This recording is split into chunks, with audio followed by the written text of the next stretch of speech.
Fatal, ¿no? Doctora, Dígame, calle. mi compañera Gabriela Cajo sí está presente, está como Kevin Cajo. Sí, ya la admití y ya le puse la asistencia. Lo único que falta es cercado. Cercado no está.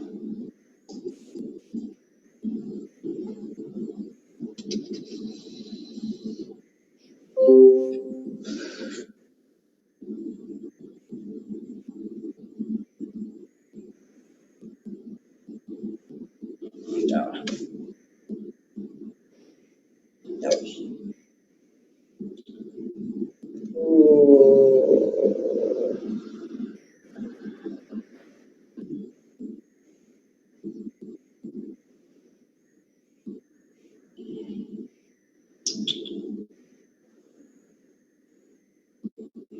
Ya va. Vamos a ir hipotálamo. Pero déjeme buscar aquí algo.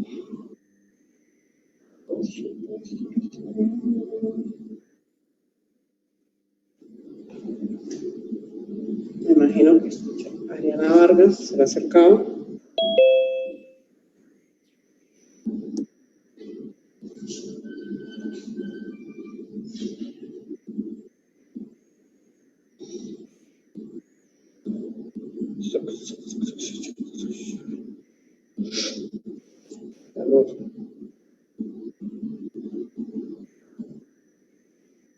Doctora, Dígame. buenas noches. Antes que continúe, lo que pasa es que algunos chicos el día sábado tienen clases de materias extras en la cual les chocan el horario como para ver embrios con C2. Entonces, el punto está de que si pueden recibir No clases, importa. o sea, no importa. No importa. El otro viernes hemos dado clase. Y, ¿Por qué? ¿A qué horas tienen clase? o sea, ellos tienen clase de 11, o sea, son cursos diferentes, pero No, bueno, no importa. no importa. No importa No. que asistan. No importa que no, o sea, Que no que no asista, entonces lo vemos en...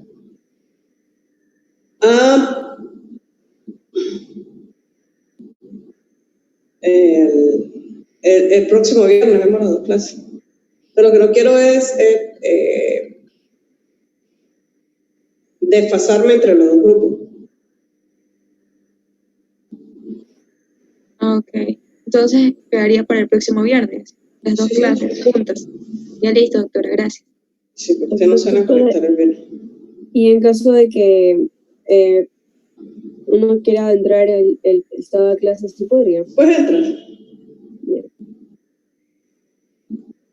No hay ningún problema. Pero si no van a estar todos, pues no, yo tengo que repetir la clase. Ay, esta no es, espera que no era. Ya.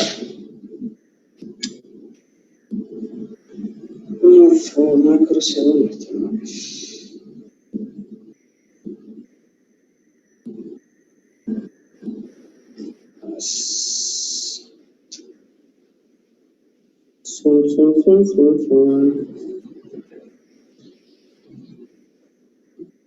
Macro, segundo esto.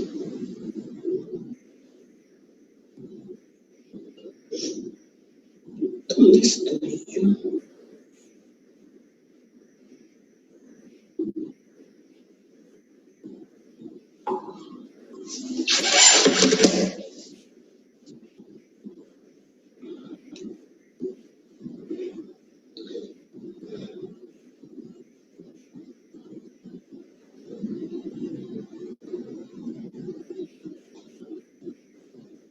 Ok.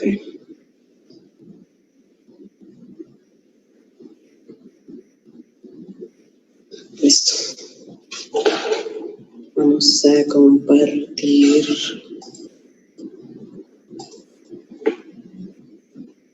Compartir pantalla. Ok.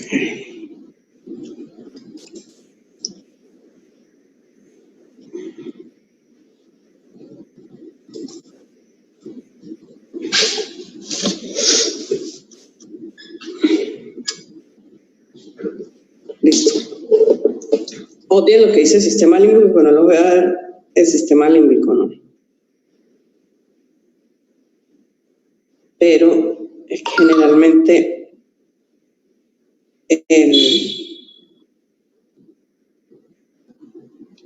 el hipotálamo se asocia al sistema límbico porque tiene muchas conexiones con él.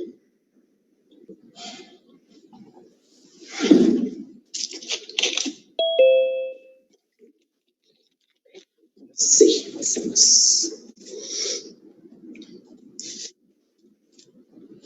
Entonces, para recordar, es el mismo esquema, el cambio de color para que ustedes crean que es otro, pero es el mismo. Y bueno, en teoría ya vimos todo esto.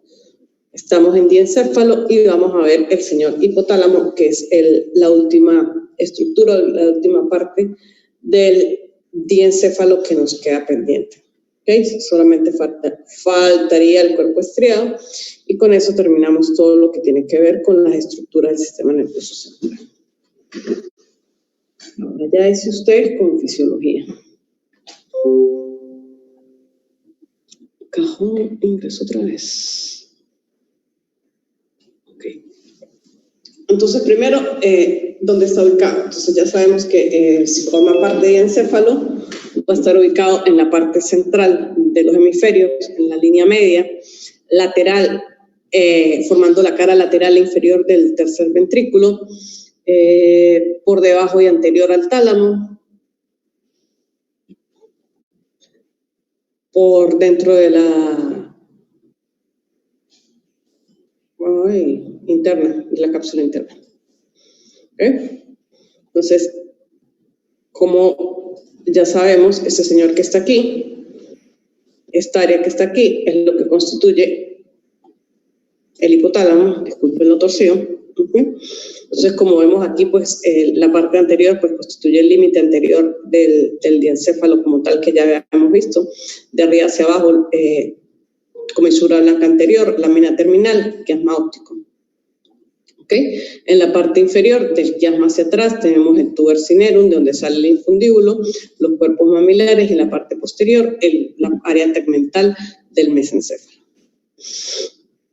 Dividido o separado por este surco que lo hemos visto infinidad de veces, es el surco subtalámico o hipotalámico, que va a dividir justamente el hipotálamo del tálamo, se dirige hacia atrás y oblicuo hacia abajo y termina justamente donde inicia el acueducto del mesencéfalo en relación a la comisura blanca posterior, epífisis, es decir, la parte posterior o el límite posterior del diencéfalo.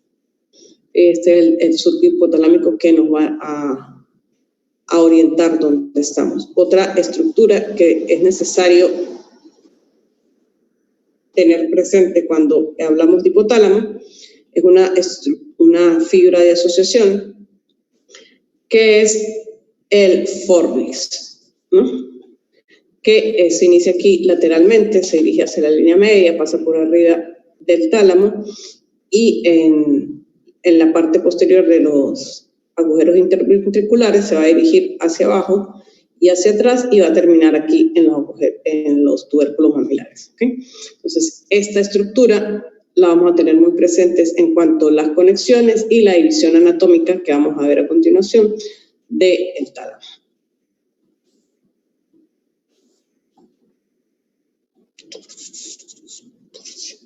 Okay.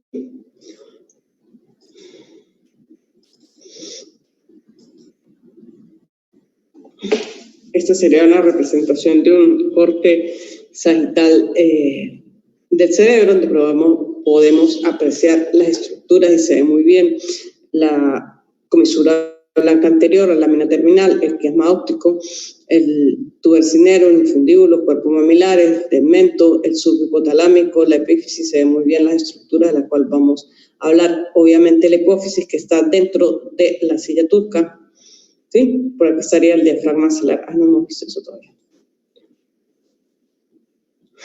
En una resonancia magnética, por donde lo ubicamos, siempre se van a ubicar, tanto en la resonancia como en la pieza anatómica, siempre van a buscar el cuerpo calloso por debajo del cuerpo calloso la lámina terminal, el quiasma óptico. Entonces, justamente por detrás de estas estructuras y teniendo también en relación el mesencéfalo, lámina cuadrigémina, entonces en esta área sería el acueducto del mesencéfalo, entonces esta es el área correspondiente al hipotálamo y obviamente la hipófisis también se va a reconocer por la silla turca, no tanto la silla turca, sino que vemos el CNF nodal que es negro. ¿Okay? Eso nos va a ayudar a ubicar dónde está la hipófisis.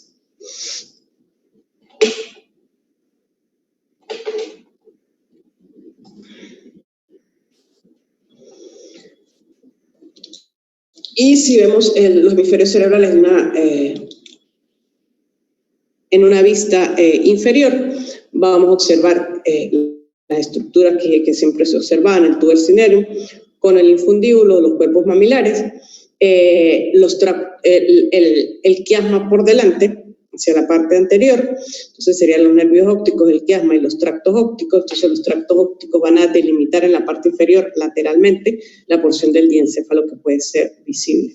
Y si seguimos hacia la parte posterior, vemos la sustancia perforada posterior, en la fosa interpeducular obviamente, y por fuera de los tractos ópticos pues vemos la sustancia perforada anterior que está entre la estría medial y lateral del bulbo olfatorio, del tracto olfatorio, perdón.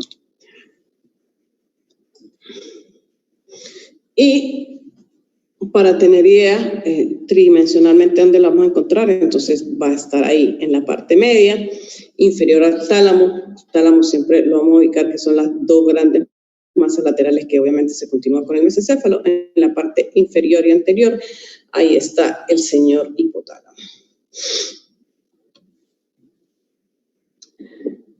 ¿Qué es el hipotálamo? El hipotálamo, al igual que las otras estructuras que vimos como el tálamo, el subtálamo, el epitálamo, va a estar constituida por un conjunto de núcleos que en este caso van a ser, tienen límites menos definidos que los núcleos del tálamo o del epitálamo o del subtálamo.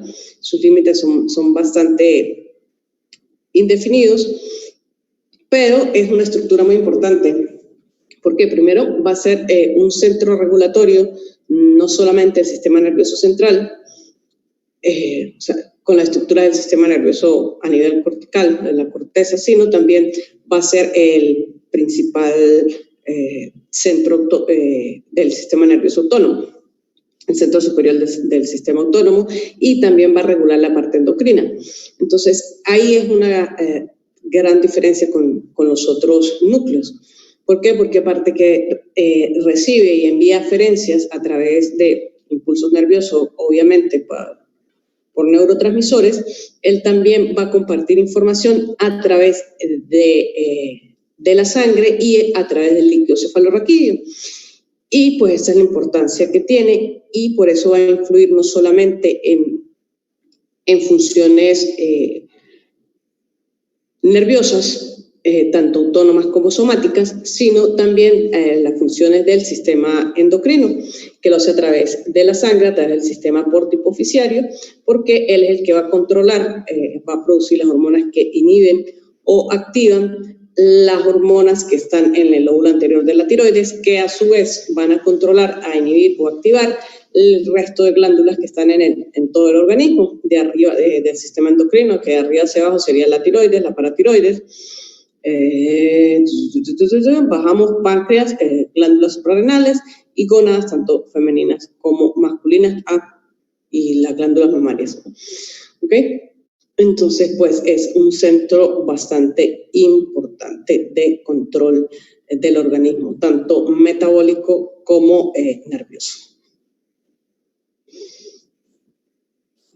Esto es básicamente lo mismo. Y como dijimos, lo vamos a dividir es un conjunto de núcleos. Hay varias divisiones, dependiendo de la literatura que revisen. La clase de hoy está basada en el SNEL, que lo va a dividir en dos grupos, uno medial y uno lateral. ¿Cuál es la estructura anatómica que nos va a dar el límite de medial y lateral en el hipotálamo? Este señor que está aquí de negro que es el que había hablado anteriormente, que es el fornix, ¿ok? Si lo cortamos sin un corte coronal, pues vamos a ver el fornix en esta forma, ¿ok? Entonces, pasamos una línea a través del fornix y todo lo que está del fornix hacia adentro hasta la pared lateral del tercer ventrículo de la parte inferior, todo eso corresponde a los núcleos de la parte media. Y pues obviamente lo que está hacia afuera, pues sería la zona lateral. Entonces tenemos dos zonas, una zona medial y una zona lateral, como con la referencia de el fornix. Y el asma amilotalámico, que también está en ese mismo plano. ¿Ok? Entonces tenemos, estos son los núcleos, son 8 y 6, son 14, menos 2, son 12 núcleos. ¿Okay? Son 12 núcleos, pero ustedes van a ver que aquí hay 8 y aquí hay 6, pero si ven los que están en negrita, pues se repiten. Entonces son núcleos que están presentes a nivel de las dos áreas, tanto en la parte medial como en la parte lateral. Entonces, o sea que yo siempre hago un esquema mental para aprenderme las cosas cuando son listas o cosas así como los nombres de ustedes. Entonces, tenemos 8 núcleos. 8 núcleos. Entonces, tenemos dos que están relacionados con el quiasma óptico, ¿no? Recordando que el quiasma es el límite anterior e inferior que está en relación con el hipotálamo y que el quiasma tiene que ver con la visión, el quiasma óptico, obviamente, donde se cruzan los nervios ópticos. Entonces, ahí vamos a encontrar dos núcleos que se relacionan con ello. Entonces, tenemos el nervio preóptico, que se inicia o forma parte en la parte anterior del quiasma. Luego tenemos el núcleo anterior. Luego tenemos el supraquiasmático, en su posición pues está por arriba del quiasma. Entonces tenemos en esta zona dos que se relacionan con el quiasma, el preóptico y el supraquiasmático.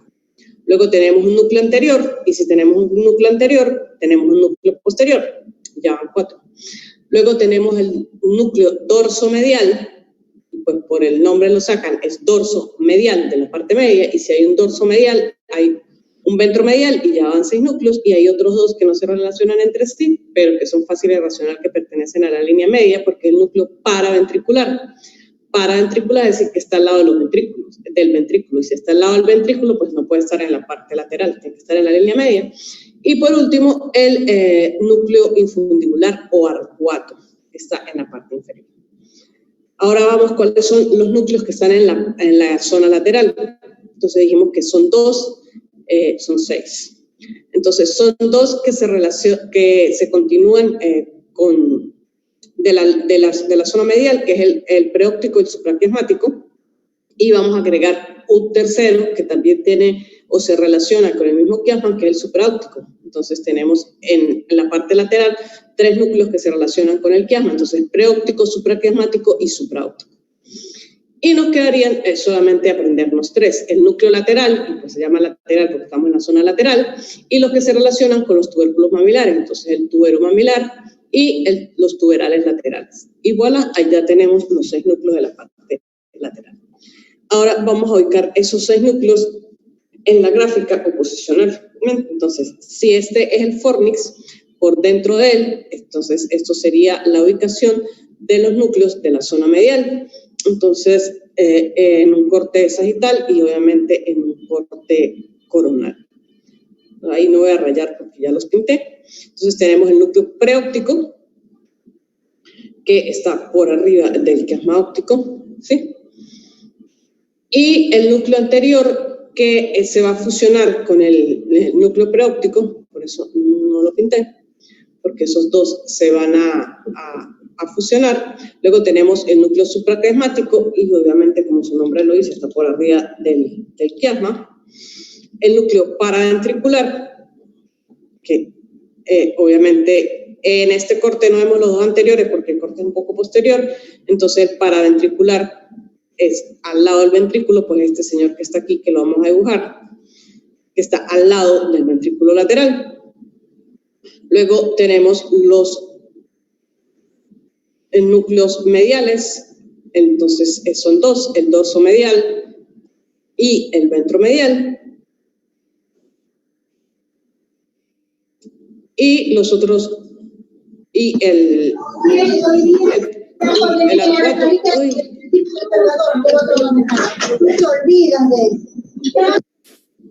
Ok.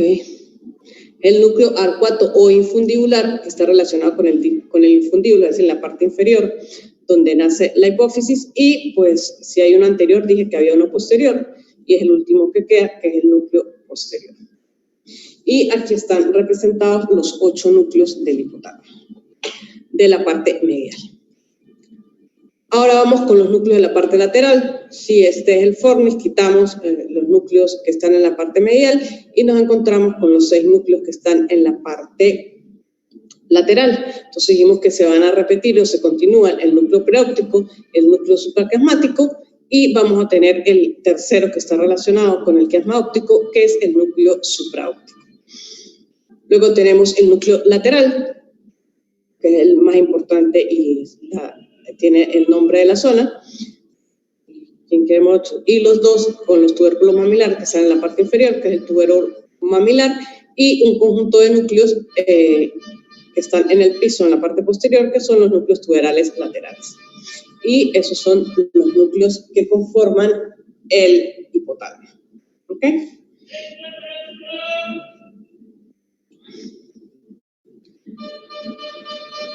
Ahora vamos a estudiar o a repasar las conexiones del hipotálamo. Esto no quiero. No quiero mucho. Ok.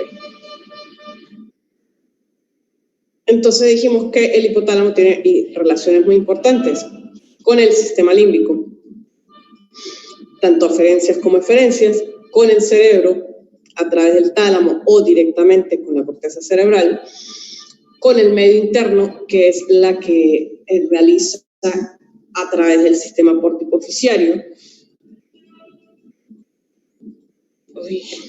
tanto aferentes como eferentes, y con el tronco encefálico y la médula espinal, que son las eferencias somáticas y viscerales. Entonces, ese es el resumen de las principales conjuntos de aferencias y eferencias que le llegan al sistema límbico.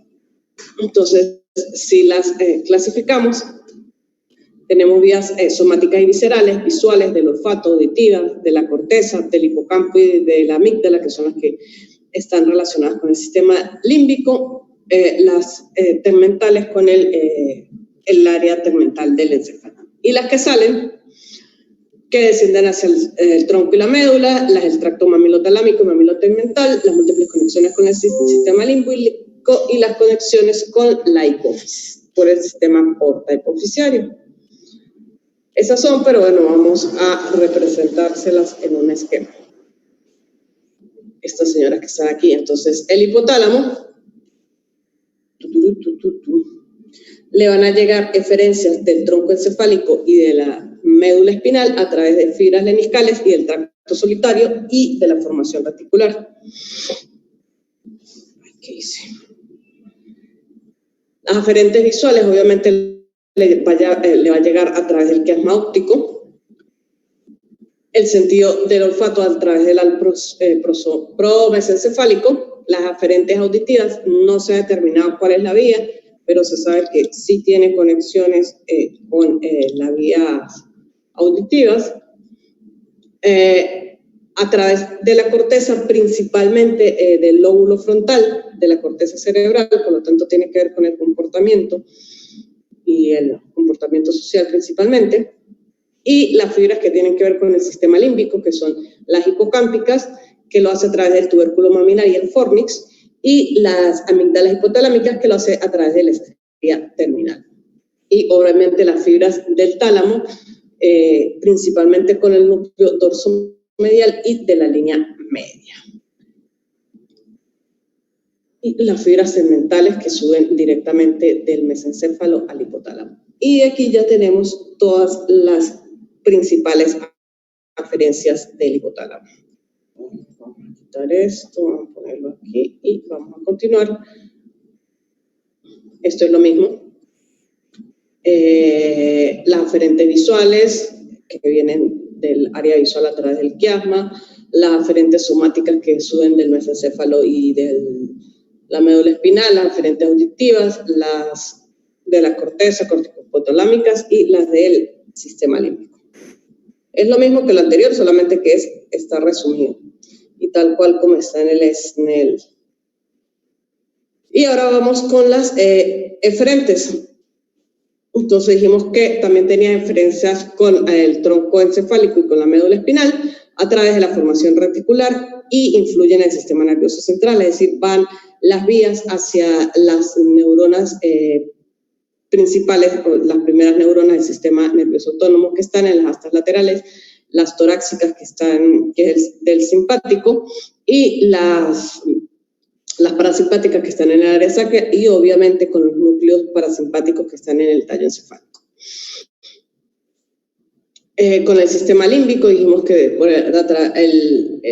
a través del tracto mamilotalámico, en el encéfalo a través del tracto mamilotegmental, múltiples aferencias con el sistema límbico y con la hipófisis dijimos que tiene dos tipos de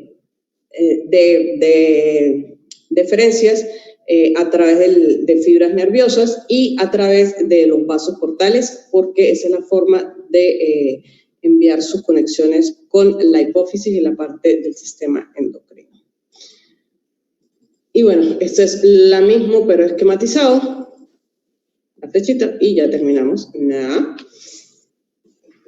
Como ustedes vieron y como les venía diciendo, por las múltiples conexiones que tiene, entonces el hipotálamo va a ser el centro regulador y va a influir en múltiples funciones. Primero, en el control autónomo, es el centro superior del sistema nervioso autónomo, por lo tanto, va a estar coordinando todas las funciones digestivas, gástricas, de miedo y todo lo que controla el sistema autónomo, pues ahí es donde se inicia.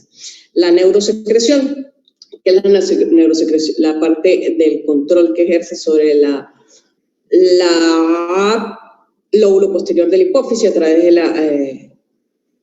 de la oxitocina y la vasopresina, que controla el medio interno, y la oxitocina que interviene en la lactancia y en la contracción de los músculos del útero, también interviene en el parto.